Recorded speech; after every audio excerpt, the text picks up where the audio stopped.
What happens when a woman trades stability for the thrill of passion? In Tyler Perry's 2013 film Temptation, Confessions of a Marriage Counselor, Judith gets swept into a world of lust, luxury, and danger, with every kiss, every touch, pulling her closer to destruction. Sometimes temptation blinds you to the value of what you already have. This isn't just a story about cheating. It's about how one reckless affair can burn everything you love to the ground. I'm Heit. And I'm Cheri. And you've discovered Axiom Amnesia.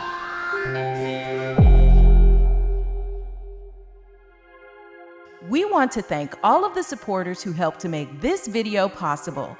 If you want your name to appear alongside these contributors, make a one-time donation of $5 or more via our website at axiom.app, Cash App, or you can head on over to patreon.com/axiomamnesia to enjoy all of the benefits of becoming a monthly subscriber. So there will be spoilers. Definitely. So if you don't want to have this film spoiled for you, go ahead and hop off the call right now. But for those of you who are here for the ride, let us talk about Tyler Perry's Temptation. So just so you know, we're covering also the play The Marriage Counselor Unless y'all don't watch this. Right, unless y'all don't watch this. We're going to cover the play, The Marriage Counselor, next. As you may know, we are currently in the midst of a series on the Tyler Perry plays. And so we're covering the film and the play, you know, kind of back to back. So we have a good comparison. And just so you guys know, in case you didn't already catch him, which you should have, we have already covered the Why Did I Get Married and Diary of a Mad Black Woman plays. And of course, with Why Did I Get Married, a ton of videos on that already. And on both movies. And then for the play, we've also done the same. Let's talk about it. So the background, of course, this film was produced, written, and directed by Tyler Perry. You know, he always likes to have that triple credit. And this film is no different. It came out in 2013, as we mentioned earlier. And so the cast in the film is Jurnee Smollett as the main character, Judith. Her husband is played by Lance Gross. Her husband is Bryce. Then we also, Brandy Norwood. Brandy, you know, the singer Brandy, plays Melinda. And then Vanessa Williams, as in the Vanessa Williams. Save the best for last. Save the best for last. Singer, actress Vanessa Williams plays Janice, who is this owner of a matchmaker business. And Robbie Jones plays Harley. Harley is the guy that Judith gets involved with. And then we also have Kim Kardashian in the film as Ava. I had forgotten that Kim Kardashian was even in a Tyler Perry and not played movie. herself. She played herself. She played herself. Maybe she did both. And played herself and played herself. If you get it, you get it. And we also saw Ella Joyce pop up as Sarah, who is Janice's mother. Ella Joyce, if you remember, was Rock's wife. Y'all go to the comments. What was Rock's wife's name? Okay. And she also played in other things, you know, throughout the 90s. So a very familiar face. And, you know, so those are the main characters in the film. And we also have Candace Koch playing the marriage counselor, right? All right. So let's get into what happens in this film. The movie opens with this scene of a therapist counseling a couple or whatever. And the therapist recognizes that the wife of this couple, the husband is like, okay, I'm bouncing, I'm getting up, you know, and so when the husband leaves, she's left alone with the wife. She realizes that the wife is about to, or looking like she might be on the verge of having an affair because another man has caught her eye, you know, and she's been married a while, and it's kind of like, okay, things are getting, you know, You say the juice is sour, it used to be so sweet type of moment in their, you know, in their long marriage. And so then she goes into the story, the marriage counselor does. She's like, well, I want to tell you the story of my sister, right? So then this whole film is actually a flashback of her telling her sister's story. And of course, her sister is the Jurnee Smollett character, Judith, right? So Judith was raised in this small town. They had church every day, you know, and whatever. But Judith and Bryce basically were in love from the beginning. They were children knowing each other. They were in love from their young childhood or whatever. And, her sister says, well, Judith's love for him was all consuming, and they were together all the time. It was like they were just in their own world. So the mother eventually, as they get a little older, agrees for them to get married young. So they got married and they moved to DC. And so we're seeing them for the bulk of this film in DC, married after they've both finished school. And so he's the pharmacist. So that means, he went to his first, he got his bachelor's and then he went to pharmacy school. And then she also has a master's degree, presumably in psychology, counseling, some related type of field, right? And so she works for this millionaire matchmaker. So somebody who kind of hooks up these millionaires with, a partner, right? And that matchmaker is the character that's played by Vanessa Williams, right? And so she's an in-house therapist for them. So I guess it's supposed to be like they have an actual therapist who's there that, gets to the meat and potatoes of, who would be a good match for, you as a romantic couple, right? So this is where Kim Kardashian comes in. Kim Kardashian plays Ava, who is a friend and co-worker and perhaps even boss, because it was unclear. What do you think? Was Kim Kardashian's character Ava? I think she said boss? her boss. Yeah, I think she did too. So, yeah. But, so at any rate, right. So she was new at this place, and then she had whoever probably was her immediate supervisor or whatever. Maybe want us to cover your favorite movie ASAP. A one-time contribution of just $50 or more to Axiom Amnesia gets you a deep dive on demand, a 30-minute discussion on any film you choose. It's easy. Step 1, send $50 via our website, axiom.app, where you can pay via card, Apple Pay, or you can pay directly via Cash App at $Axiom Amnesia. See the links below. Step 2, tell us your movie, email, the name you want to appear on screen, and what kind of deep dive you want. General, a specific character, a particular aspect of the film, etc. Step 3, watch your deep dive on demand with your name listed as executive producer. Lock in your deep dive on demand today and hurry. Spots are limited. This offer is not valid for filmmakers or distributors. Subject to availability and terms apply. Right. And so while she's at work, who strolls in but Sexual Chocolate Harley? He, is this good-looking, handsome guy who comes in. She finds out that he's this rich, I guess, like social media guy. It's very nondescript the way they describe it. I guess he creates computer programs. So he's like that, but then it's supposed to be Mark Zuckerberg. Basically. Yeah, it's like a black Mark Zuckerberg character, right? So he's rich, and Judith, meets him at work, and she starts working with him as a potential investor for this matchmaker company, because Judith, she's come up with some ideas that are from the psychology end of matchmaking that, and so she starts working with him, and then they realize they know each other from running at the park. And so she starts talking about her matchmaker questionnaire and gives it to him. So then, and meanwhile, we see Brandy Norwood's character, Melinda, show up at the pharmacy where Bryce works. Now, Bryce says that he started at this small pharmacy and he's hoping to own his own pharmacy someday, right? And maybe buy it from the pharmacy that he works at, early on. So they're both early in their careers.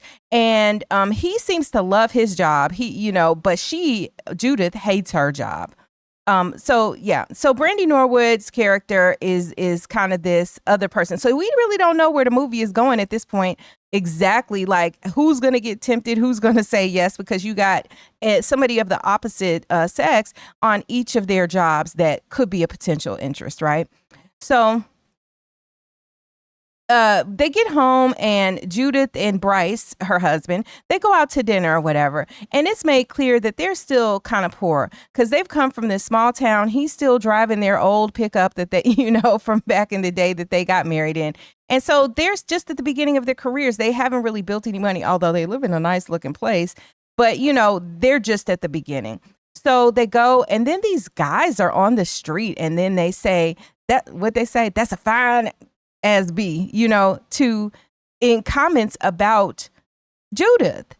And Judith is like, ain't you gonna do something to her husband? But his approach was like, he doesn't confront him. He's like, okay, let's just get in the car and let's just go, right? He does, because, you know, he's confrontational, but she has an attitude from that point forward for the rest of the night. And so later in bed, she's upset because she's like, I didn't feel safe. I don't like the way that I felt. And Bryce tries to, comfort her and tell her, look, I'm going to always protect you. I would die for you.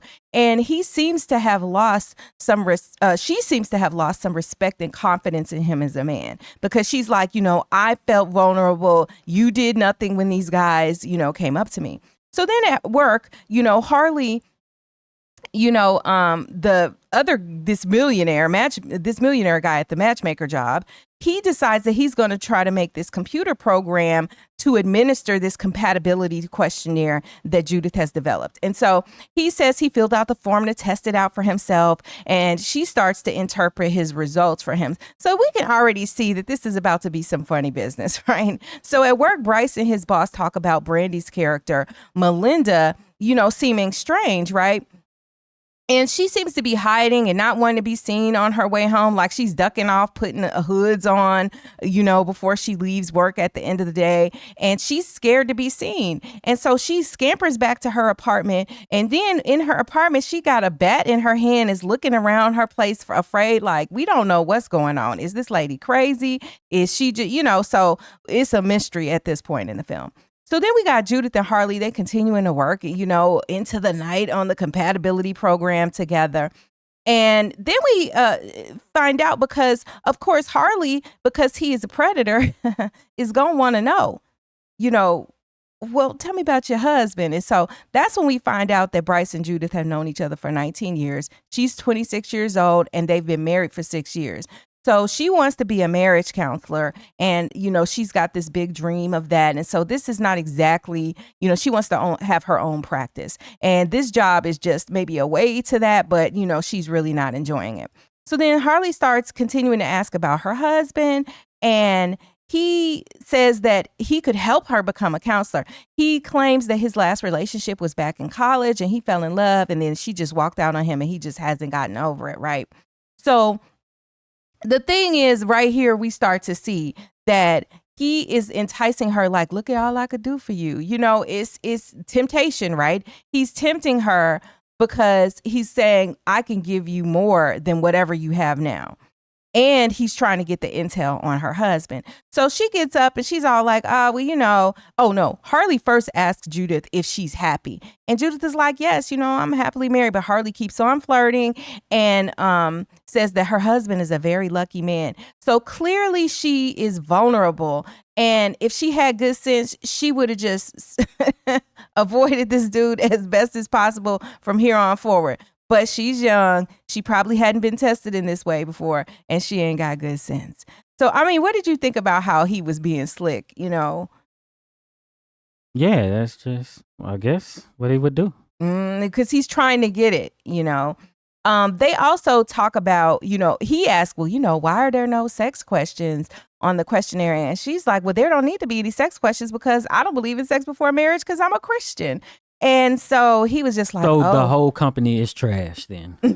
Because her personal views have colored, the full evaluation for Why people. would you put the new person on this with probably a huge client, since everybody seemed to know him and he got this big site? Because she's the only one who's the actual psychologist that may have some insight into this questionnaire, right? Because she created it, because she's the only one with he just those got skills. There. It don't even make sense. Well, so he's like, well. So what did they do before her?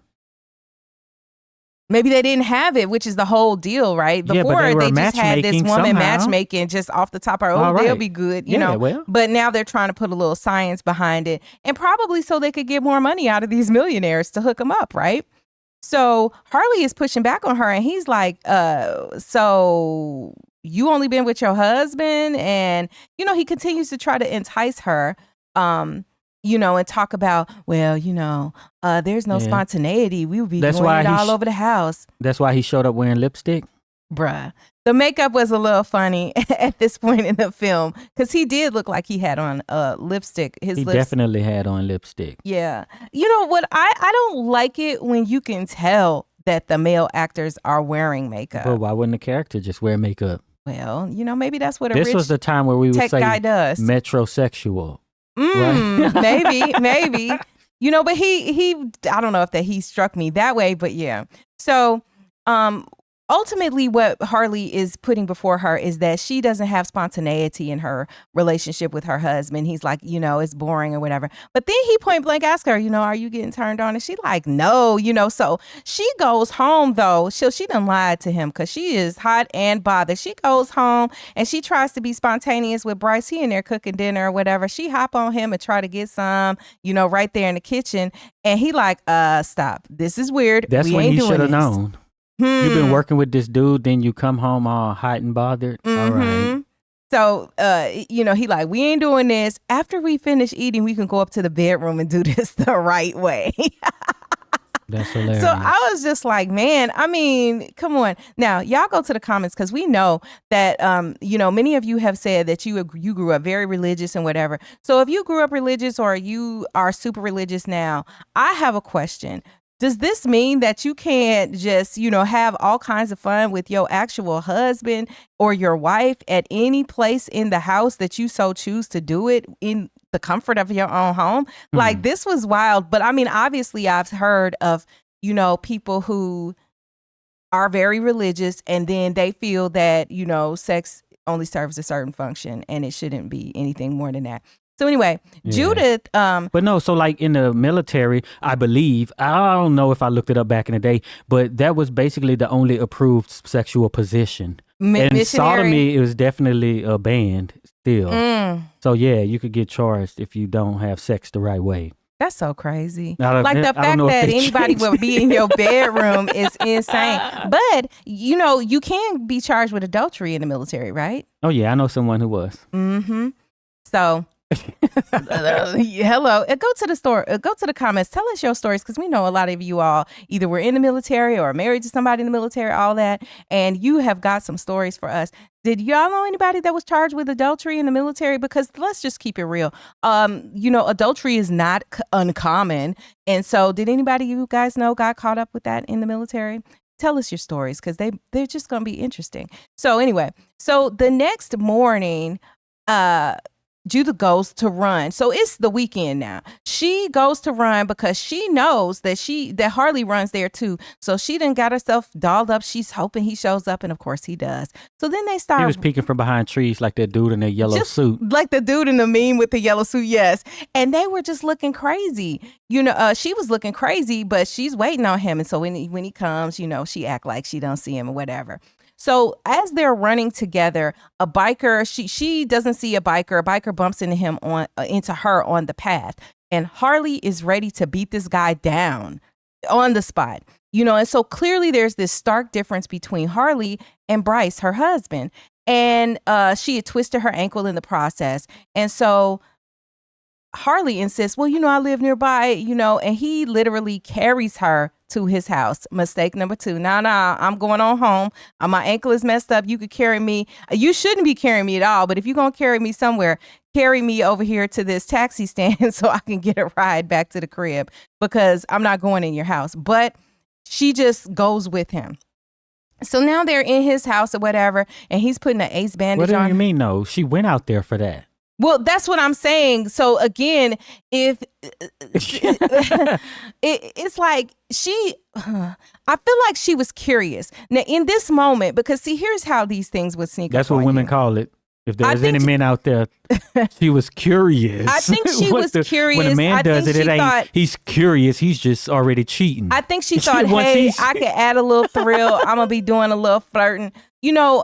See, I and this is what I believe. I believe that when it comes to infidelity and stuff like that, most people are not like, I'm going to go out here and I'm ready to cheat, unless maybe it's retaliation or they're just a horrible human being.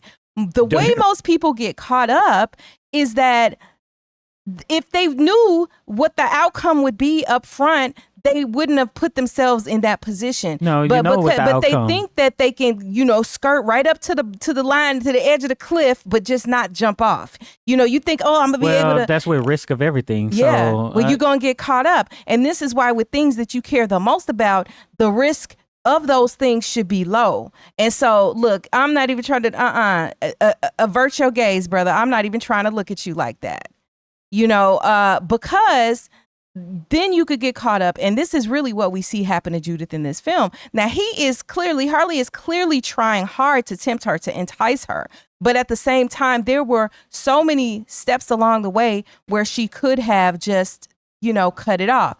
But it's complicated because it's wrapped up in her career. It's her boss and everybody, at the job. She's got to do this for work. She needs her job. They're not rich, So it's complicated in that respect. But she took her behind out there, and then she decided, okay, I done got hurt. Now I'm going to this man's house. Mistake after mistake after mistake if you're not trying to find yourself with your toes pointed north and wondering what the heck happened. But anyway, so he's putting the ace bandage on her ankle. Harley says, you talk about your husband a lot. And when you do, you always comparing him to me. And she's like, no, I don't, and whatever. And so Harley is really trying to get in her head. Not even just trying. He's gotten in her head already. She's thinking about him when she's with her husband and stuff and, whatever. So he's like, well, if I had a woman as beautiful as you and, dropping these kind of lines, well, does your husband realize what he has? Blah, blah, blah. Y'all know that game that a dude is going to try to spit if he is trying to, push up on you when he knows you got a husband, a man, whatever. And so Harley starts really seducing her, by telling her all of these things. She's like, look, don't play with me. I see these shoes, the women's shoes in here, some diamond earrings. So clearly there's been a woman at your house. I see that. So, don't even play with me like that. And so Bryce shows up to pick her up at Harley's house. So somewhere in here, she at least had the good sense enough to call her husband so she could try to have an escape. And so at the door, it was so weird because at the door, they answer the door looking like a couple. I mean, Judith and Harley. And Bryce, the husband, is on the outside knocking, and it's looking real crazy. Like he looked like he's talking to a couple. But of course, Bryce is so innocent. He doesn't see it. He's just like, oh, well, thank you so much. So later on, though, Bryce is starting to get a little concerned. He like, well, were you and Harley running together? How did this happen? And it's the morning of her birthday. But Bryce forgot her birthday. So later on in the day, she gets flowers at work. She assumes that they're from Bryce. But of course, we know who sent those flowers, right? And Harley is at work that day. And of course, he confesses that he sent the flowers to her. But then now he's all like, we going to be on the sneak tip because he's like, I thought it'd be a bad idea if I put my name on the card for the flowers, right? So he's already showing he's open to sneaking around and stuff like that. So, Judith is just like, look, I'm going to be point blank. Why are you coming to work? Why are you showing up to work with me and doing all this when you got programmers who can do it, do this work, but you coming up personally? He's like, look, I'll do anything to be around you. And then she keeps saying, she says multiple times, but I'm married. But see, here's my thing. You saying you married, but you steadily doing things that are showing that you are disrespecting your marriage, number one. Yeah. But then number two, that still say yes. Right? I'm married as you looking longingly into this dude's eyes inappropriately. So Judith asked Harley, so she'd asked him that and whatever. And he's just straight up. So then Harley tells her that he don't see her marriage lasting. I could tell he loves you because he's seen the guy face to face, when he came to his house to pick her up. He's like, but despite that, I don't see your marriage lasting. And she's like, well, you don't know him. So she's mad, right? So Judith gets home and Bryce apologizes for forgetting her birthday for the second year in a row. Bro, listen, how you could forgot her birthday 2 years in a row? You can't set an alarm on your cell phone. You can't, but he's like, I'm wrapped up in work and I'm busy. And he really does seem sincerely sorry though. And this is the part where you kind of understand a little bit, because if anybody has ever been focused in their life, when you're focused on a thing that is going to take you, quote unquote, to the next level, when you're focused on trying to build yourself when you're young and you're early in your your career, then there are sacrifices no matter what. And sometimes those sacrifices come in the form of family and all of that. So he's letting it slip, but he's already like, I got a wife. She ain't going nowhere. Not in this nefarious sense, like, oh, I can be doing what I want to do and I can just forget about her. But just in the sense that, like, I got this locked down. We love each other and I'm not concerned and she's not concerned. And I am sorry that I forgot her birthday. And she tells him, like, it's okay. Don't worry about it or whatever. So then Bryce plays this record, and of course, it's Try a Little Tenderness, which is just an amazing song. And, he's in his drawers and a cowboy hat, and he sings, and so it cheers her up a little bit. So you brought up something when we were watching this, and you were like, that's not the song you sing to the woman. Yeah, it's not. And it's just a good song. It's a great song. You don't sing that to the woman. That's because weird. of the, it's like basically almost like a man-to-man song, or a song sung to the man to say, hey, look, this is how women are. This is how you make the women feel good, right? And this isn't the song you sing to the woman you want to make feel good. But either way, it was funny. It was a great song. And I really liked that song choice. So she's happy and entertained. And then, of course, they get it on. So we're like, okay, maybe things are okay. But then next thing we find out, Harley then requested that Judith go to New Orleans along with him to present to the shareholders, right? Because, he's trying to be an investor and, he's looking at this company, but he's really just looking at Judith at this point. But the boss says that she knows, look, I know you married, but I need this. So now you got your boss putting you in a position with a guy she knows. A pimp. Yep. With a guy she knows is interested in you in a way that can jeopardize your marriage. But she like, look, I need this. So you're going to have to go out here. But at the same time, she calls herself, being prudent and is like, but, be careful because you're in another league. So in other words, this guy is interested in you. Be careful, but, she's saying she knows what happens. Yeah. Yeah. Play the game. That's it. That's what her boss is telling her. So, meanwhile, Melinda, that's Brandy's character. She's at work at the pharmacy over there with Bryce. She looking crazy with no explanation. And then we later find out that she's running from her ex and has been running for years. But despite her changing her name, he has found her. And so Bryce and the boss tell her, look, don't quit. We're going to help you or whatever. And then she gives a little bit of her backstory. She's like, he wined me and dined me at first. And then he changed. He just became evil.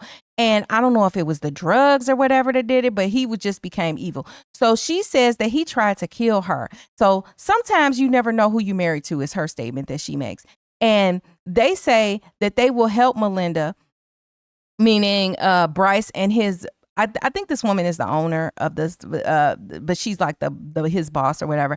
So that Bryce is going to pick her up and drop her off to work. Okay. Now, what you think about this? Because it's a very nice gesture and she does need the help, but he also is a married man and it is creating alone time with a woman who's clearly single and perhaps vulnerable. What you mean? So what do he do? Pick her up to bring her to work? Yeah. What? Nothing wrong with that. So she's basically going to become his work wife, but not really all the way.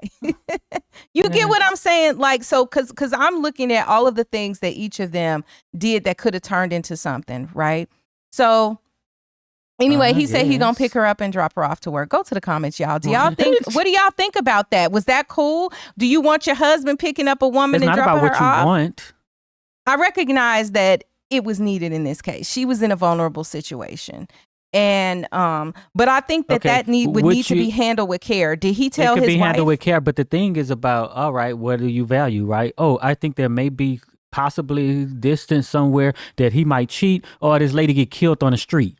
Well, right. So what I'm saying is both things matter. Both things matter. So you want to help the woman, so you help her, but also you don't want to put issues with your marriage. So you say, hey, honey, I work with this girl and this is her situation. I'm going to just pick her up and drop her off. But I don't think we saw Bryce tell his wife, Judith, that that's what he was going to do either. But, Judith is doing stuff that's so much more flagrant by comparison. It doesn't matter. But let's suppose she wasn't, to me, that is a potential issue point as well.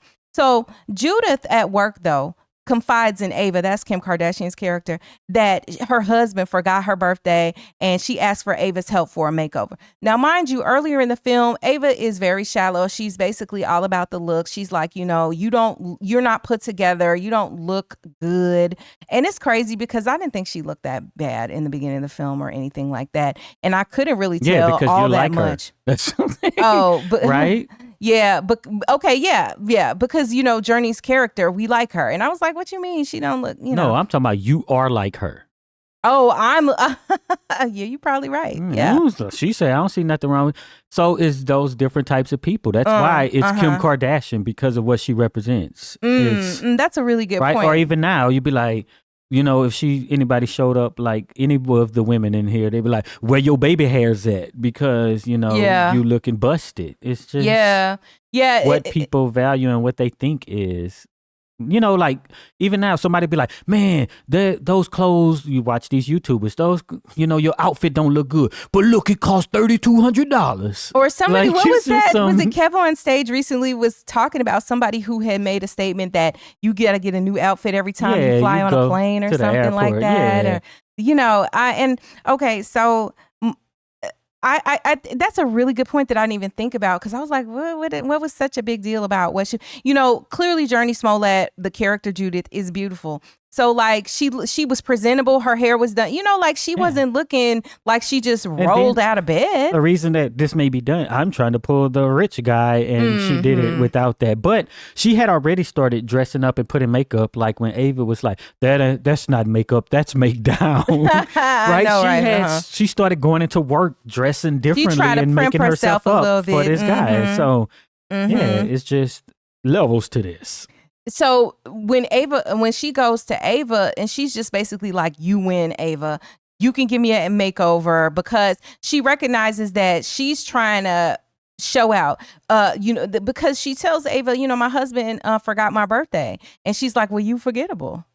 That's what Ava tells her. And so, so she's like, well, I don't want to be forgettable. So let Ava work her magic and do a makeover. So she goes and gets her makeover. Then when Judith shows up for the plane, and which is a private jet that Harley owns, she is this new woman. She's totally made over. Now, honestly, I'm looking at her and I'm like, all right, what's really the difference before and after? Exactly. Okay, higher heels, maybe, that's about it. But she's a new woman, totally made over. And then he tells her when he sees her, if you were my woman, you wouldn't have to work. And so again, more enticing. You don't have to be at this job you hate. I could make your, we could go into business together. I could do all these things, right? So they go to New Orleans and they present, and then they spend the day together. They're eating and drinking and dancing in the streets. She ate out his hand. Like very flirtatious. It's like they are dating. That is beyond flirtatious. Then I have a question. Did you tell your husband you were going to New Orleans? Because it occurs to me, they didn't spend the night in New Orleans, right? They were flying a place and flying back the same day. Now, let me just digress for a second. I remember, one of the corporate jobs that I had, it required a whole lot of travel. And while it may seem so exciting now, I wasn't in no private jets. I was, flying business class and coach most of the time, right? And they would set up stuff where you'd have to be a place Monday morning. And in order for me to be someplace, in order for me to be in LA on Monday morning and I lived in Chicago, I would have to leave Sunday. So then it encroaches on your weekend or whatever. But then they were notorious for setting up something where, hey, we're going to have a late morning meeting. So like 11 a.m., they'd have a meeting. And the plan was, we could say if you don't have to spend the night there, it's not that big of a deal because you could fly in and fly out the same day. Listen, this was all happening closer to 9/11, but after it, right? So within the few years after, which what airport security was like back then, 2 hours before your flight takes off, you had to be there. If it's a huge airport, we talk about Chicago O'Hare, it's a huge airport. Okay. So flying in and out was crazy, but it just reminded me of those days because that's a really long day when you're flying someplace for literally a couple hour meeting and then you're flying back. That's just a bunch of ripping and running and a crazy day. but they were in comfort. You know, they ate and had a whole day to themselves. Cause you think about it, their presentation was probably an hour or less. And then they got the rest of the day to just trick off. So did she tell her husband though, that she was even going out of town? Because at the end of the day, she's just going to show back up home that night. Hey, I'm working late, baby. So it don't matter if they go out of town, right? I guess it's not. Just like he already know that she's working with this guy, so everything they do together is just it's just cool, right? It's just cool. So I thought that was just wild. So meanwhile, they on the flight, they just flirting, and she's talking, he telling her she looks amazing and all of that. But then he brings up his ex again, and he talks about, he hates being taken for granted. And then Judah tries to psychoanalyze Harley. And here's the thing. Look, I know you are a therapist and all of this, but baby, you need to realize that you need to psychoanalyze yourself, because you are in trouble. She's in trouble. So he says that the more he tried, the more that the ex would shoot him down, and like she didn't appreciate all the stuff he did for her. And he claims that he just loves too hard, and before he knows it, he's just crazy in love. Okay, red flag number 511, but she still don't see it. And then he's like, most women can't handle the kind of emotion that he brings. Wait, excuse me. And he's telling her all this, and she just still sitting there doe-eyed looking crazy. So then he's like, he says to her, I want to make love to you right now. And, you're so beautiful. But he plays it off by saying at the end of the sentence, like, these are the things I would tell her. Right. So he says it to her, and then she's in the moment. She's all like, thank you for saying that she's beautiful. And he was like, oh, I meant that's what I used to tell my ex. I wasn't saying that to you, but since you said yes, kind of thing. So he's still using tricks to entice her. And so she reminds him that she's married after he admits that he's attracted to her. So he's told her in a million ways, a million times, while they're trying to be on this flight back home. And so he asks her, what her dreams are, and tells her that all of her dreams can be reality. She wants to be a marriage counselor and have her own practice. Yeah. It's very easy when all of your dreams are basically monetarily or financially linked, right? So, and that's probably most of us in a sense. We just need some money for this thing to happen. And somebody, if you just come across somebody to provide it, you stuck. You know what I'm saying? And I think is more likely to happen with a man who's willing to pay. You know what I'm saying? Yeah. Because a woman with a man who doesn't work, right, and gets these things, is just not that likely, because it's not going to be looked at positively. But yeah, but Judy, she was like, we're better off keeping it professional. Yeah, girl. And he's like, we're way past that. And why don't you realize that, girl? Oh, yeah, you ain't professional. You up here, and you think since by keep saying, I'm married, that's she doing just something. Hard to get, really, is the thing. So, so the thing is, she wanted this excitement and stuff, and the more you say that, the more it's exciting to you, right? Because it's this thing that you can't do. It's kind of, off limits, and I'm married. And so then she like, well, she asked him in turn, like, what are his dreams? And he's like, I dream of you, that kind of thing. And then he just gets even bolder. Do you want me? He asks her. And then he slowly gets up and comes over to her on a plane. And she's like, stop. Like, she's actually fighting him off, because we don't know what's going to happen in this moment. Like, is he going to just take it or what? And so then he tells her, stop, just stop. He's like, now you can say you resisted. Bruh. And then he just leans in and starts kissing her, and she's kissing him back. But then she's looking crazy in the eyes, like, and this ain't what I wanted. Girl, you laid every brick. See, okay, so let's go to the comments. Was it consensual? In that moment, was it consensual? I would say it should have been. On the way of the story, I wish we didn't have that ambiguity in that part. So, but they wind up getting it on the plane or whatever. And then we see him dropping her off at her house. And she's like, I never want to see you again. You know, if you need something, contact whoever at the office, blah, blah, blah, but I never want to see you again. So he gets out and he's arguing because he think he done landed the plane, literally. And, you know, he gets out and he's ready to argue, but then who pulls up? Bryce and Judith's mother, Sarah, pull up at the same time. And so then he has to play it off. He can't have the conversation he wants to have with her. And then now she's awkward because she sees her husband who's coming over to kiss her after she just done sullied herself with this man. And so she's clearly feeling guilty and uncomfortable. And, you know, perhaps even, okay, let me say this. She was violated, whether her violation rises to actual R word. Well, that's I don't know. what a It's violation ambiguous. is. But when I say violated, I mean that I think if somebody is telling you no and you continue to persist until they say, so you harass them until they say yes, that's wrong. All like, right, but from a moral end. that's equal, right? It ain't one is rape and the other one's not. Well, so I look at, all right, so I look at like a date situation, and we talked about this in detail in the breakdown of the video that we did for higher learning, because there is a date R word in that one.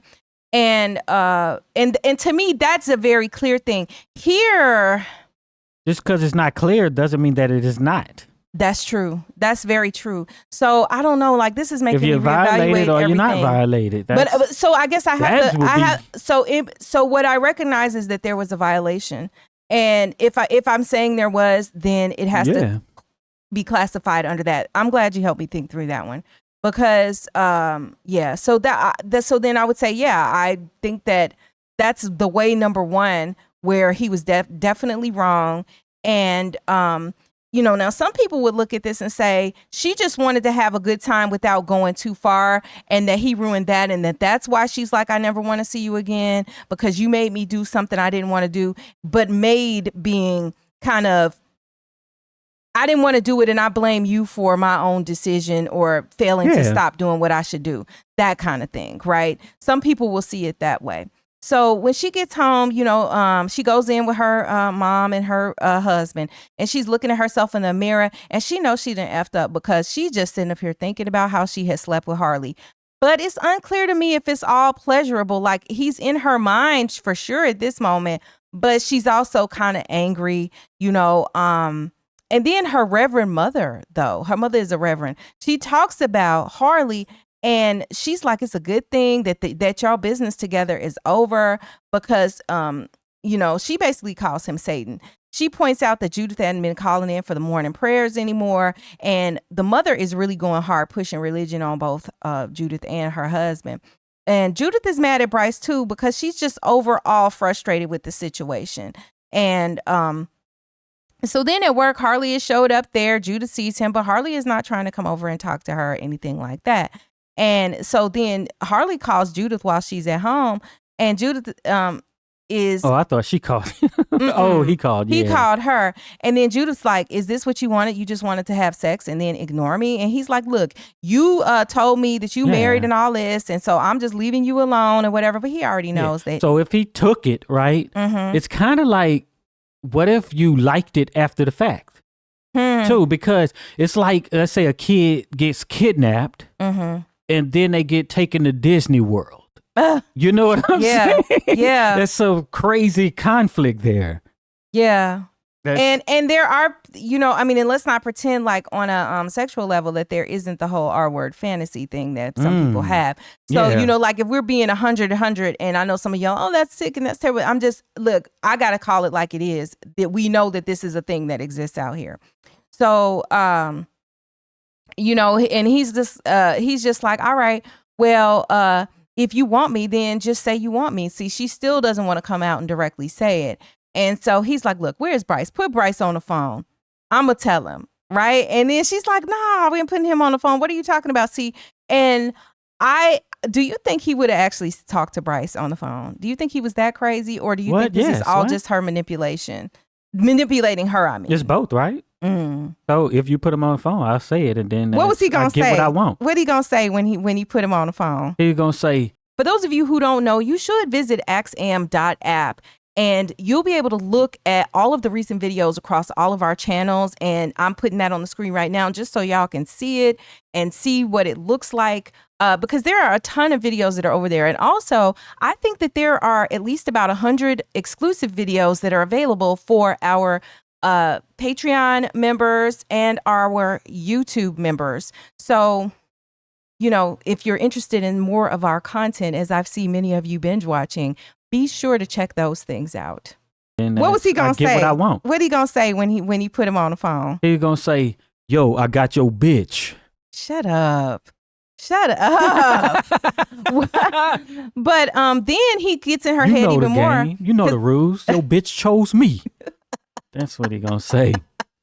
Why isn't he wondering who you're on the phone with? So again, he is making her look at her husband. Wasn't this the football scene? Yeah, he's watching. So he ain't even paying watching attention. a football game. And he's not paying attention to her. Again, he ain't even paying attention to you. He ain't even noticed you left the room. Like, all of these things would be things he is using to try to add up on why Bryce is just unattentive and undeserving of her. So he's out of bounds, though. I'm talking about clearly your boy. Bryce? Not Bryce. Not Bryce, Harley. And so he's out of bounds, and he's like, you know, does your husband make love better than me? And she's like, nobody makes love better than you. Girl. Yeah, but it harkens back to the beginning, right? Where he's just like, how do you know that it's good if you have nothing to compare it to? Now you just had this one other dude, and it's like, nobody does it better than you, but he doesn't question that. He lets her sit there with that. She told him that she wanted him after that. He was like, okay, I want you, you know. So he like, all right, you want me? Come on outside. I know you at home with your husband, but come outside, meet me on this corner. And so then she's like, I can't go right now. And then he just hang up on her face because he knows she gonna come out there. He got her in his, and he got her mind. So he knows she's gonna come out. So she lies and tells her mama and her husband, my boss called and I gotta run an errand for her. And then she goes and then, you know, do with Harley. And she done cook for him and everything. She just all fawning over him and they talking and whatever. So Harley is like, look, you know, we should go in business. Instead of me investing in the company with the matchmaker woman, well, I'm going to just invest in you. And then, but the hook is you have to be mine. And she like, well, what do I do about Bryce? And he's like, you leave him. So he's still using the psychology on her. And he's like, you know, you got to leave. So you're supposed to be the psychologist and you getting played. But anyway, she gets mad and she snaps on him and, you know, is talking about him. But forget it. And she's throwing food at him. And then she just leaves and he laughs at her as she walks out the door. After she was sniffing that coke. So, yeah. So she's starting to get wild now. So she gets home and her mother is clocking her. Her mama know what time it is. She know what's going on. She a hoe. So she confront the mama is like, you know, why you out so late? And then she's like, what's wrong with you? And you've been drinking. She like, I had a glass of wine. And her mama was like, with that devil in the red car? Because the mama already knew when she ain't like seeing her roll up in this car with this other man. So the mom said, she's like, you know, I knew the devil would be after you when you moved to the city.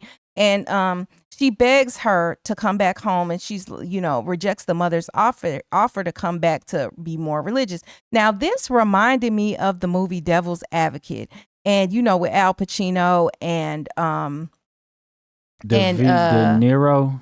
Oh, was it? No. It's Al Pacino is in that. And was it Michael Douglas? Keanu Reeves. Oh, okay. Right. And it reminds me of that because it again was the devil in a small town. And I won't ruin it if you've never seen the movie, but it's a great movie. But this dynamic of you from a small town, I knew the devil would try to get you when you go to this big town. Yeah, that's that a lot sort of movies thing. though. That's a common thing. I think we may have talked about that before too. Yeah. So her mother, Judith tells her mother, just quit it. And you know you lied because the mother's like, you speaking ill of the dead, talking about Judith's father. Judith's daddy ain't even dead. She like, you know, my daddy is not dead. You need to quit telling that lie. My daddy is alive. I found my daddy and he told me all about you. And he told me that you left him as soon as you joined the church. So now we get the dirt on the mama. So the mama been acting all sanctified and holy and all of that. You know, we talked about sanctified in one of the other videos. Sanctified and holy, and come to find out that her daddy ain't dead. So she done been lying to this girl to keep her away from her father, saying he was dead, and it ain't true. So now her sins have been laid bare. And the mama is like, but we're not talking about me. We ain't talking about me right now. We talk about you. And that man out there is about to make a big fool out of you and take you straight to hell. And then Judith is like, with it, I'm going to enjoy the ride. Like, she is just disrespectful and bold up in her mama's face. True That's got to statement. be the drugs. You're going to enjoy the ride. Because she been enjoying it so far. So then Bryce wakes up because they in the house arguing. He had been asleep.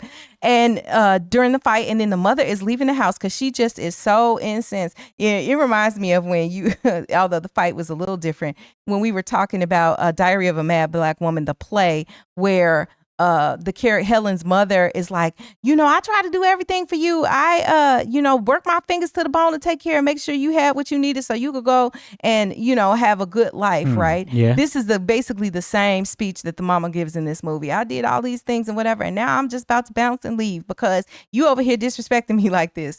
And this is what we see happen in the movie. So the mama leaves the house and whatever. Now, mind you, the mama is from out of town, from this small town they from. So where you went when you left the house, I don't know. But the next thing we do, we see this montage of the Jasmine Sullivan song. I think it's I'm in Love with Another Man or something like that is maybe the name of the song. But these are the lyrics. And Judith goes to Harley and she crying and she's just like, basically, I want you. And start kissing him, and he just looked mean and whatever. And he opened the car door, and then they about to have some mean, dirty makeup sex. And so they do it right there in the car. And I was just like, okay, we joke about this, but what is that lady's name from YouTube?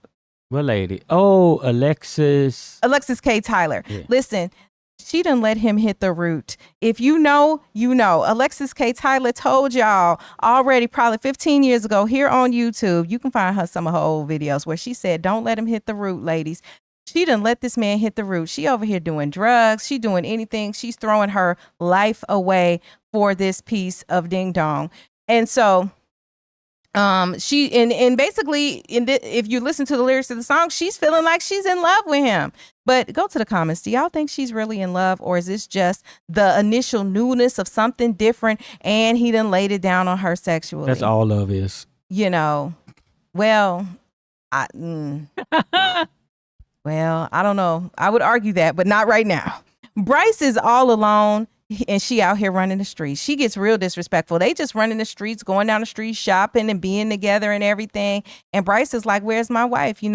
And Harley drops her off at home after their day of whatever they've been doing. And Bryce is kind of slow because he just now figuring out like, oh man, this dude just slid in my spot. And so Judith went into work and she tries to quit, but then Janice, the matchmaker, fires her because she like, I heard you going into business with him and stuff like that. So you fired now. And her attitude has changed. But the thing is, she's also doing lines of coke, But Janice tried to tell her. She warned her early on. But then she was in another like, league. I wish you all the best with your struggle. But you have no idea what you're in for. And then what's hilarious, because she's been having this terrible French accent the entire time, talking about Janice. And that's Vanessa Williams' character. And then she's like, girl, everybody know you from Georgia. You went for 2 weeks to Paris and all of a sudden you got a French accent. And then in the end, she drops the French accent and she's like, get the hell out of my office. And I thought that was kind of funny. So meanwhile, at work, Melinda asked Bryce what's wrong because Bryce looking all crazy. What am I do about my wife? So he confides in her that he thinks he's lost his wife. And he's like, I can't believe it. I don't know what I did wrong. And so Melinda's like, look, sometimes we get comfortable. And then Bryce is saying, I didn't even know she was unhappy. So Bryce asks what he should do, but then he comes up with his own answer. And Bryce goes and finds Judith at Harley's house. And Harley's having this gathering with people, and so Judith is laid up with Harley on the couch with some other, women, and it just a denizen. And so he tells her, let's go. And Harley's like, look, baby, I'm getting tired of this. So he in front of her husband calling this woman baby. Clearly something is going on. But Bryce snatched up Judith and takes her outside. And then he's like, this how you do me? And he tried to save her. He like, you don't know how much I love you. If you just come home right now, I won't even mention it. I would again. And he just begs her. He's crying and he's begging her to come home. She looked him dead in his face and she's just like, I really hope you find a nice girl. That's what she tells him. And she's like, I feel dead with you. I want to feel alive and wanted, and you took me for granted. And I don't just want a good guy. I want a phenomenal guy. And you're not phenomenal. I just hope it was the drugs. I can only think that it had to be the drugs because she wasn't Why? like this before. Yes, she was. What? How did she even get with him? So she said some really cutting things to him. And then, he's like, well, she's like, well, we got someone, we could pay somebody who can help you through and counsel you through this. And he like, fine. And I'll help you pack. And she's like, I don't need nothing. I'm gonna just need my laptop. That's it. I don't need nothing I got at that house. And so then Melinda, his coworker at the pharmacy is there to help him pick up the pieces. And then, Bryce is feeling terrible. And then he tries to kiss her and she stops him and she like, we not attracted to each other. And I thought that was funny too. And then she continues to be supportive and a good friend to him because I sure thought like she was just going to be like, let me comfort you, baby. So then Judith shows up to the house for her laptop. And Harley is like, yeah, let me go in and see how this guy got you living. Harley is just ridiculous and bold and crazy. Both of them crazy and high. So her mama is in there with the church women praying in the living room. And they walk in on this. She ain't even phased. She just like, whatever. So the mama is begging her like, look, don't leave. My prayer has been answered. My baby came home. She's trying to save her. But Judith just don't want to be saved. And she's trying to get the laptop from her mama. Harley intercedes and snatches the laptop from the mama. And then the mama and shoves the mother to the floor, basically. The mother is on the floor. And Judith, this is the only thing that kind of wakes her up a little bit because she like, you don't push my mama on the floor. And then the next thing, she's trying to help her mama. She's trying to, deal with this.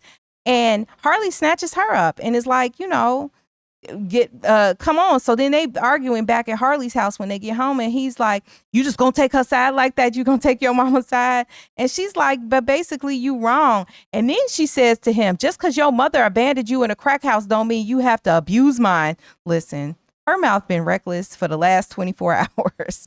And so Judith is like, well, I'm gonna just give you some air. Basically she gonna leave for a little while.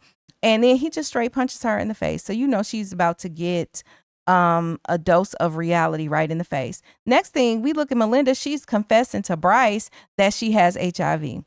And she got it from her ex who is sleeping around. And then she's like, Harley, da-da-da. And then, man, dun, dun, dun. When we hear Harley, so Harley is Melinda's ex this whole time. And, so Melinda is the one he's been talking about. And so Bryce is like, Harley, that's who my wife is with. So Bryce goes to try to save Judith at Harley's house. And he busts down the door and everything and finds Judith beat up in the tub. Harley is all coked out or whatever. And then Bryce rescues her, carries her out physically. And she's like, I'm so sorry. Da, da, da. Thank you for, And then she's just like, you think we could fix it? We could be together now. And Bryce, I don't know that he answers in that moment. But Melinda has come to help rescue and is with him in the truck, and they get Judith in the truck and stuff like that. And then Bryce goes back into where Harley is, and he confronts Harley, and he started beating up Harley, then shoved him and Harley through a pane glass window that's in Harley's house. He's just beating him up. But then Melinda comes, she intervenes. She's like, look, you gonna kill him. And then Bryce is like, don't you ever come near her or my wife again. So this is the first time we really see Bryce aggressive, right? Because he was always letting cooler heads prevail. And so after all of that happens, then we are back to the beginning. The counselor is talking to this woman who was about to step out on her husband. And so the woman asks, she's like, well, so she got HIV? And the counselor is like, yeah, she got it. So then after that, she's like, well, I'm going home to my husband. I ain't messing with this man. So, this was supposed to be a cautionary tale that worked for this woman who was being counseled and stuff like that. So then we see the counselor, walking across the street. Oh, what's across the street but the drugstore? And Karen, who has Melinda, Melinda had changed her name from Karen. So Karen is there at the store. And then we see an older, more mature Bryce. And he's the pharmacist, and this is his pharmacy. And he's like, well, how you doing? And they talking, and she's like, I'm about to go to church. Mama is there waiting for me. So see, her mama didn't abandon her. And then he's like, oh, well, these new medications for your T cells, blah, blah, blah. So then, in these moments, we realize that the counselor is actually Judith. She wasn't talking about her sister. She was talking about herself. And so she picks up her medications. And then on the way out, I was never on Oprah. Now, I know basically that same moment, like from Waiting to Exhale. On the way out, Bryce's wife and son come in. So he's got a little boy that looked to be like maybe 2-3 years old, something like that. And his wife, and they come in and they like it. And the boy's like, hey, daddy, and then that's how the movie ends. Yeah, and so Judith walks away. Yeah. Yeah. And then Judith walks away. So first thing, let me ask you, earlier in the film, Bryce was like, I would die for you. This is what he told her when they were laying in the bed. But clearly when he had time to contemplate that, he decided he wasn't willing to stay with her, and what do you, and to the comments too. It's do you 4, think it though. was HIV? That's why? Do you think he would have stayed with her if she hadn't had HIV? Is it the illness? I don't think so. So the thing is too, even though it happened, or what she did, that once the kid walks in, Judith doesn't have children, right? He wanted an actual family, and he couldn't basically do that in whenever this was set. 2013 or before, right? I guess because he was gray by the time the end is. So maybe 20 years. It just that little timeline part just kind of messed up. Because of the cell phone aspect when you throw in these technologies. Because you do have a different actress playing her. He got gray hair. She is and they were supposedly older. 20s. So I say maybe in 15 years you could probably have some grays like that. But they look like they wanted to make him much older. So let's say fast forward, maybe he's 40. But this, So this was her situation. And I don't know. I don't know what. All I can know is that this is the sum total of everything that clearly made him not choose that. Or, once she got sober, did she decide that she let him go? Probably not. I think it was probably him. Like once you got that, it's just kind of like, well, that just changes. That changes your the life. the calculus of everything. That's the situation, and what happened in the film. But do you think it was a good movie? I do. I think so. When I mentioned this, and we were probably talking about something else, and I was like, oh yeah, and Temptation. I think it was you or maybe, and then the people in the comments. I was like, because I didn't remember what happened, but I remembered that I thought it was a good movie. And then people, I was like, okay, well, maybe I misremembered, but it's a good movie, and it's Tyler Perry's best movie. I have no idea what anyone else is talking about. I looked at some kind of reviews and people were like, it's the most misogynistic movie I ever seen. Tyler Perry hates women and all this. And I'm like, this movie was good. I just don't understand. So I think that because everything was hyper focused on what the main character did and didn't do and did wrong, that there isn't enough analysis and it's on what Bryce did wrong, and what each of them. So two people can do the same thing, and the universe, if you will, the Lord, whatever your belief system is, how they would have it is that one person gets a consequence that's not the same as somebody else. What did Bryce do wrong? I told you earlier, like the idea that he was developing a personal relationship, even though it was just a caring one, that could have been a problem. Now, that's not the same as what she did and what she was willing to do and her level of unhappiness in her marriage at that moment or frustration. But what I'm saying is, like, the example I give is, people drink and drive all the time. Somebody has drunk and drive and one time and killed somebody. Somebody's drunk and drive a bunch of times, never got pulled over, never got caught, never got arrested. And so I say Bryce didn't get up and go hide behind a tree to find this woman. Yeah, that's true. So I'm not saying that what they did was on the same level. But what I'm saying is we don't talk about things that both of them did that contributed to the problems. Now, neglect, he neglected her in some ways that I won't say made her do it, because I don't think that's the case. But I just think that he contributed to her feeling unhappy, and he knew it because it was the second year in a row he forgot her birthday, and he knew that was important to her too. So he was falling down in some ways. No, he wasn't just womanizing and other things like that, but his care and his concern for things, it was like he maybe was a little bit dismissive of what she needed emotionally to stay filled up for that and all of that stuff was in the movie. And it wasn't that he just missed her birthday, the very cliche thing, but it was 2 years in a row, right? And late nights and being focused on job, not being focused on her, or whatever. So and then they played him for weak, right? All this stuff is in here. And see, I didn't like that. I did not like how he was portrayed like he was weak. Yeah, that's the best way I can put it. Like portrayed he was less of a man. Like, but I don't like that the perception is that he's less of a man because he didn't want to fight those guys on the street. He said they could have had a gun. I think he was always trying to look at long-term effects of his decisions that he made. And that's just a different person. I don't think he's a wimp. Because if he was a wimp, he wouldn't have gone back upstairs to try to whoop Harley's butt, and did. He was knocked out. Well, I guess. Like what? So do you think he was a wimp? Do y'all think he was a wimp in the comments? I don't, but I don't understand how that is the commentary, right? We're looking at the movie we're just seeing what happened. I know how Judith felt about it, that she thought he was weak and should have done something, right? So those are the things that contribute to why she done what she done, right? Or points to whatever or supposed flaws in his character. Right. But I don't think so. But then we would say, okay, we don't talk about Bryce, right? And, Tyler Perry hates women because of whatever we seen from Judith. But we have this whole other character of Harley. Yeah. Who is basically the villain in the film. Yeah. Yeah. So I don't know. So whether I think it's a good movie, I do think it's a good movie.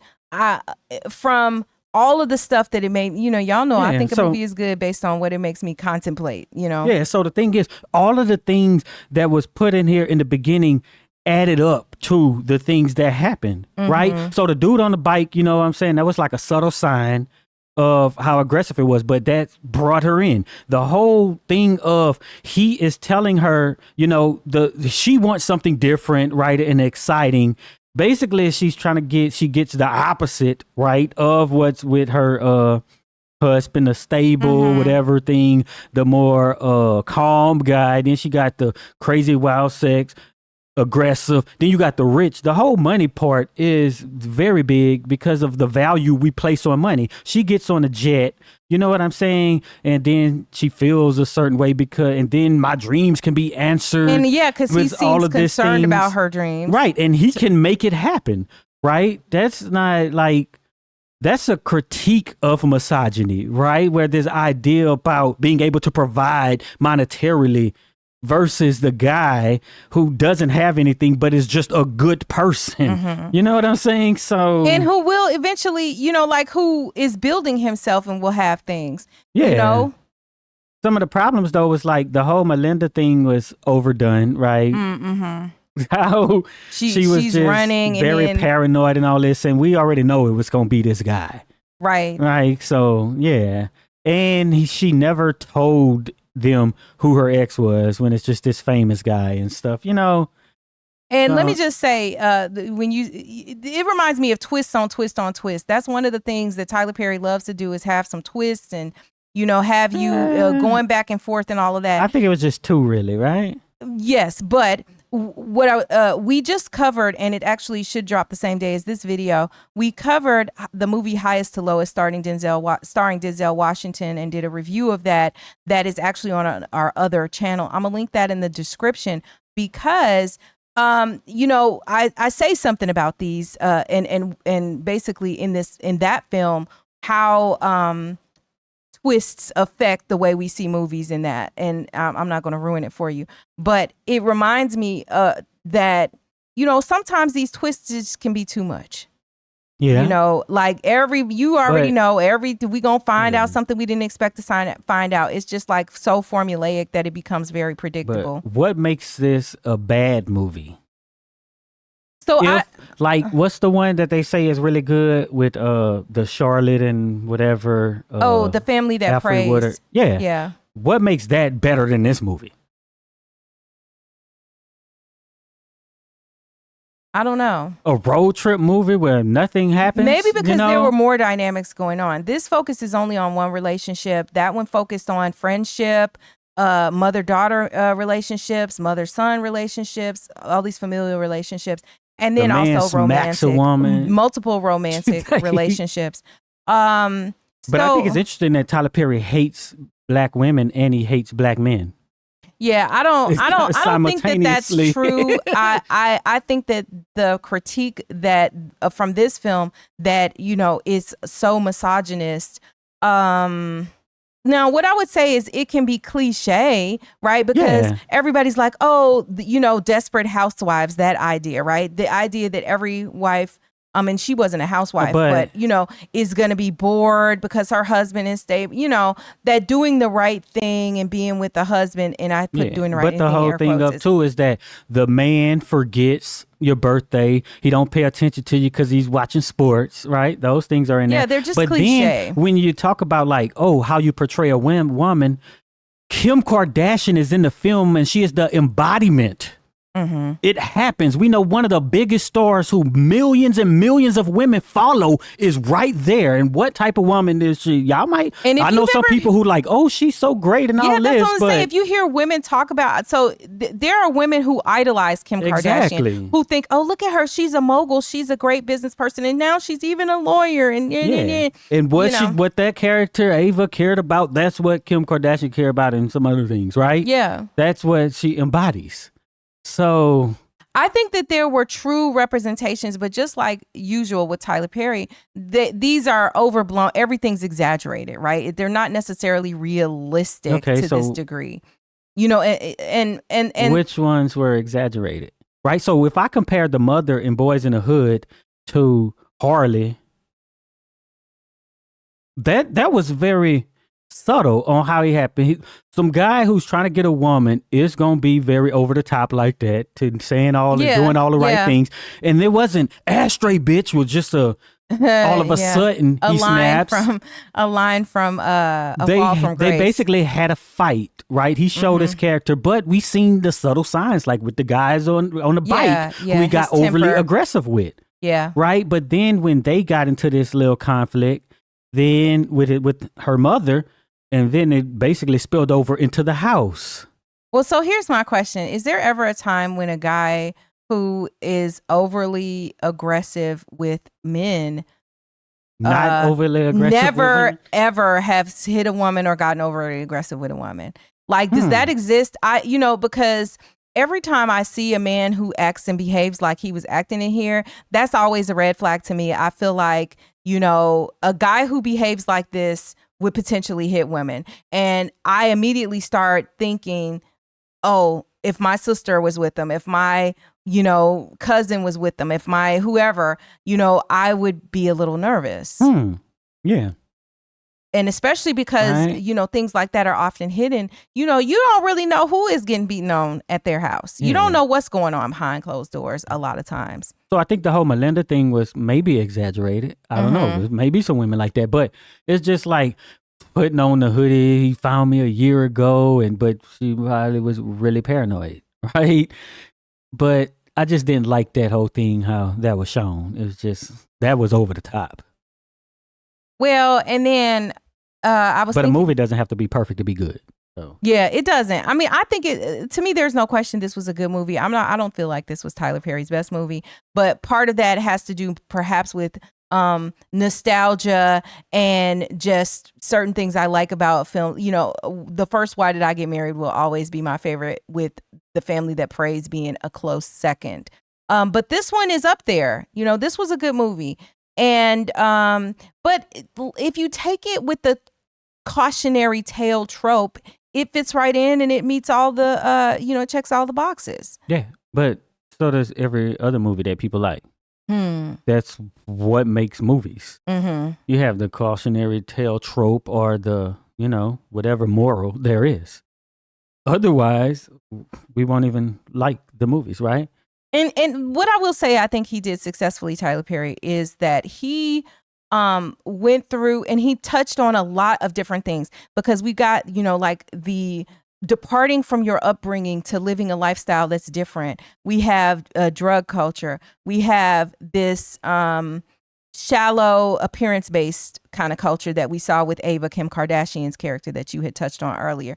We have the tradition of, marrying young and a quote unquote traditional marriage and lifestyle. Then we have that juxtaposed against, being wild and free and all of that. So there are so many different themes that are touched on in here, and all related to morality on some level. Now, the one thing I kind of don't like is that,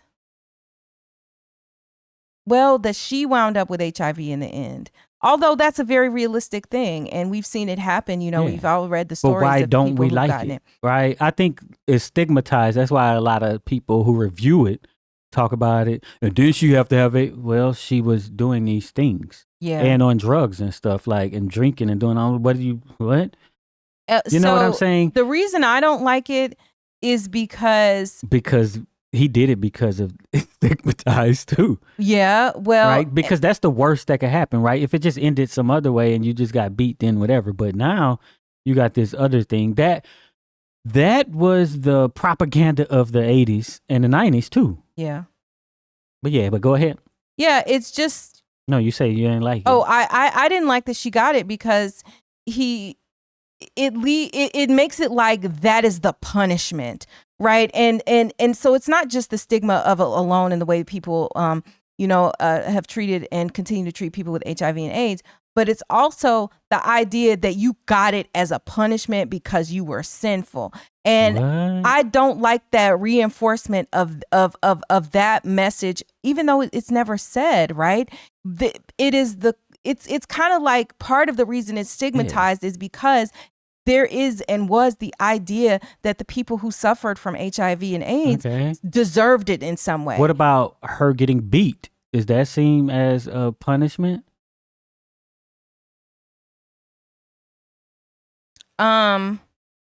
It depends on who's looking. Some people would we say, watch the same movie. So what I'm saying, to me, is it seen as a punishment? No, I don't. So I guess what I'm talking about the interpretation that other people could have looking at the film. And that doesn't represent how I feel about it. But what I'm saying is some people would look at it and go, see, if you hadn't been cheating on your husband, you wouldn't have got beat. You wouldn't have wound up with HIV. Right. You wouldn't have all these bad things happen because of your actions. But we can't not put this in the movie because somebody may take it the wrong way. Right? Because the same thing happened. She got beat because of all of those actions. She got HIV because of all of those actions. So at what point does it not? Well, I mean, so it reinforces really biblical if she had died, which we know that he had, which is the wages of sin is death. Now, it's not meant exactly like immediate death. That's but in one of the things that people always mention when they talk about infidelity. Don't bring nothing back. You gonna go out there and get something.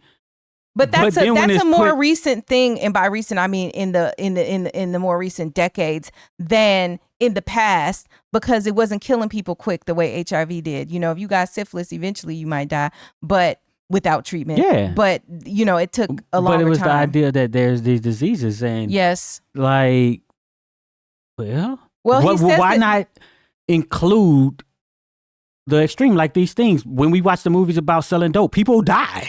Yes. So actually what is included and as I think about it more, what's always included in the films tends to be extremes and not realistic things necessarily. It is a story that could happen, but the story is not what happens to most people. Right. And but I think that if it wasn't that these weren't attractive and well-off people, then it would be more okay that one of them had HIV.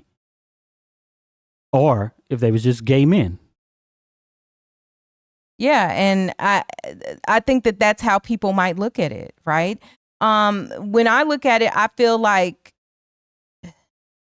I feel just that the overarching message is that what happened to you was your punishment versus just the simple idea that there are consequences to actions, and sometimes everybody doesn't get the same consequence from the same action, and that's how life goes, and it's not fair. Right, but that's right. What about To me- Melinda? Was it shown as her punishment?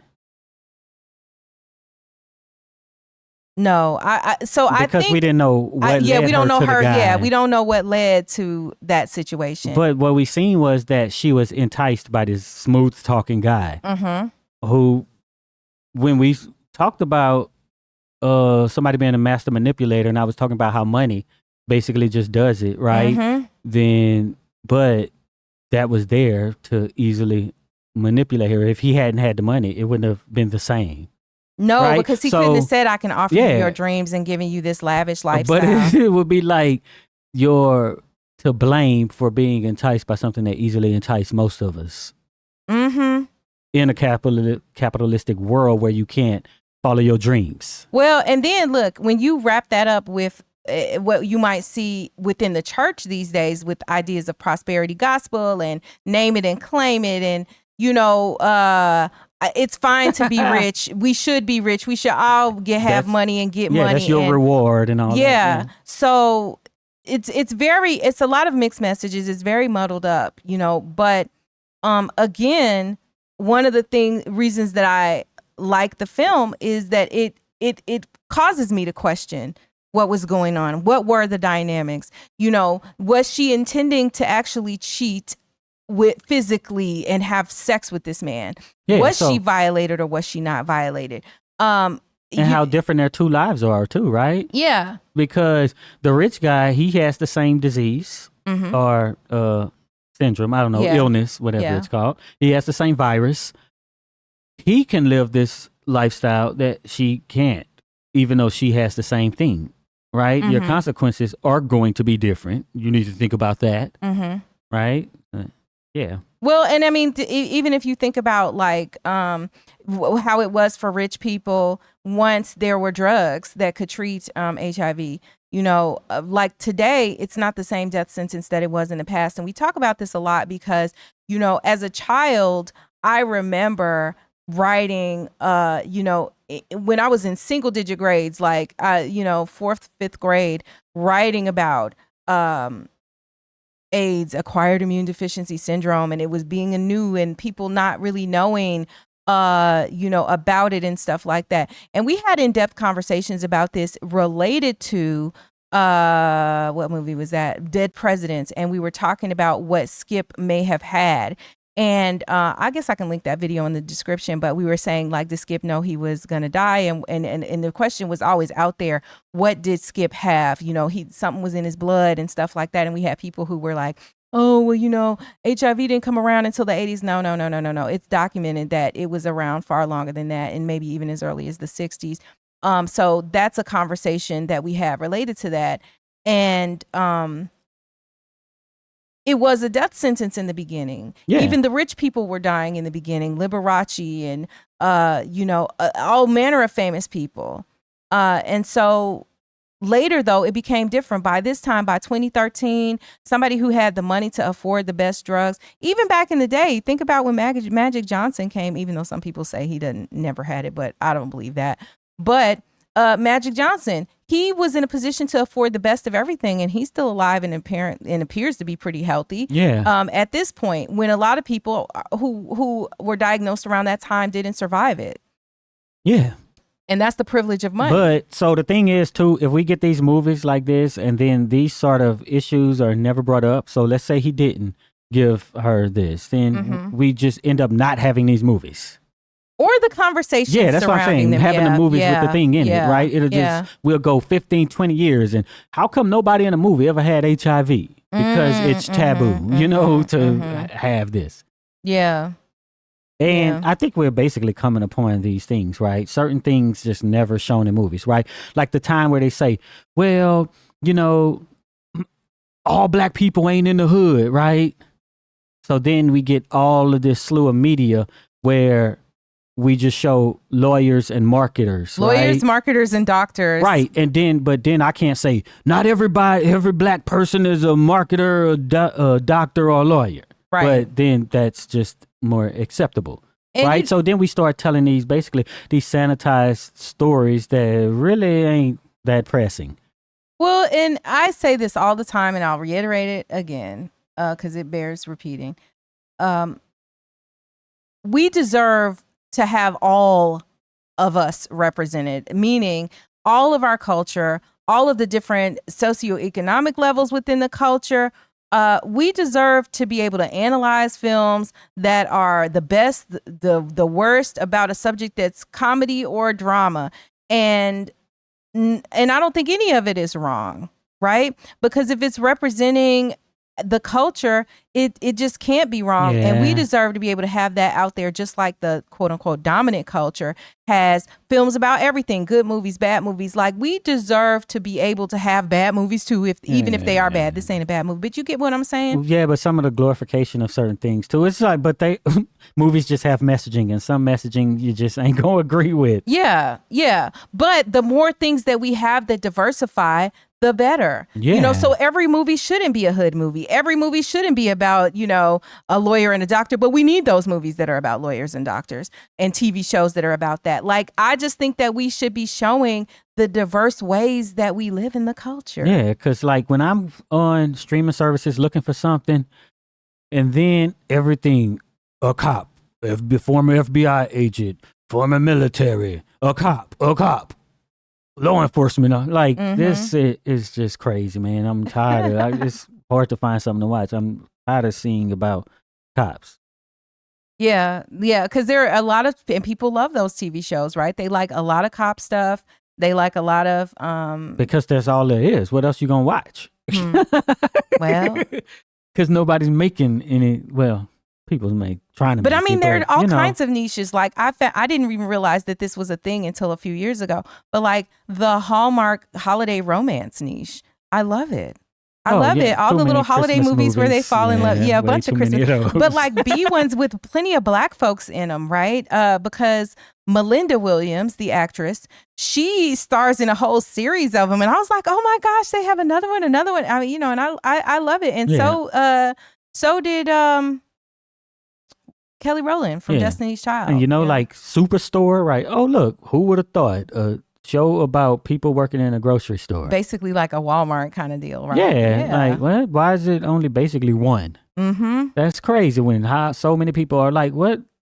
It's not really any fast food series. You know what I'm saying? Yeah. Like, people do all these things and for some reason. That could make fun of everyday life. Yeah. But maybe it's because so many people watch to escape and, you want to see like a lifestyle that isn't your own in some way, and maybe that's the allure for some people. But so people in the medical profession watch those medical shows and they aren't escaping. Like people like to see themselves represented, which is why when you see a hood film versus always watching a lawyer, but like how many black people lawyers? You know what I'm saying? Like, yes, that's why. Although I can say that my dad made a comment because we were watching a TV show, The Family. My mom and the rest of us were there watching it, and he came in. What the hell is the family was watching? I yeah, the family. No. So my siblings and and I and my mom were sitting there watching, and he came in from work and he saw what we were watching, and he made a comment later. He was like, I see that all day at work. I'm not trying to watch that on TV. And I just thought that was sort of funny because I would think that maybe you would be interested in things that are about your job, but maybe because of the stress level or something, it was. It was a comedy. No, it was a drama. Yeah, see this. Yeah, it was a drama. But who knows? I guess and people are different, right? Mm-hmm. But yeah. Yes. So, but I mean, I thought this was good. Now, I'm interested in seeing how they're going to actually do this in a format for a play, which we're going to discuss next. Well, the thing is, the play came first, so it will be interesting we'll see to how the story changed, you know. Or didn't change. But it's called The Marriage Counselor, so I don't think the original, right, would be that this is our predictions before seeing it. We can come back to this. I don't think that it would be that she's telling a story about her past. I know that's probably something that's Don't ruin different. it for us in the comments yet. Please don't. You know, because we haven't seen it. Matter of fact, I was saying that I don't think I had seen any of the plays prior to this. So I think I seen Class Reunion, and I think that was probably my favorite. Okay, so yeah, we're gonna get to the other ones too, and in between we're gonna slide, you know, something else in here or there. But when we do the play that has a movie associated with it, we'll try to do those back to back so that, you know, we have some good quick comparisons and it's fresh in our minds. But yeah, so I mean, but I thought this movie was good. Let us know in the comments. Did you think the movie was good? What did you like, didn't like? And were you one of the people who felt it was misogynistic? And if you did, please explain. And not in any sort of combative way, but you know, just so that we can better understand and give details. Don't just be like, because you make women look bad. You have to give examples, and also why you think the movie was bad. Give examples. Yeah, you know what I'm saying? But basically make a case, you know, so that we have something to go off of. But I love these discussions that have been prompted. One thing a Tyler Perry movie is good for is presenting scenarios that are good for discussion. Yeah. So if you made it this far, type make down in the comments so we'll know you're one of the real ones who stick around to the end. And be sure to check out one of the videos that's on the screen right now. And also be sure to visit axiom.app, where you'll find all of our recent videos across all of our channels, because this ain't the only channel we got, y'all. And they'll have links so that you can watch them here on YouTube.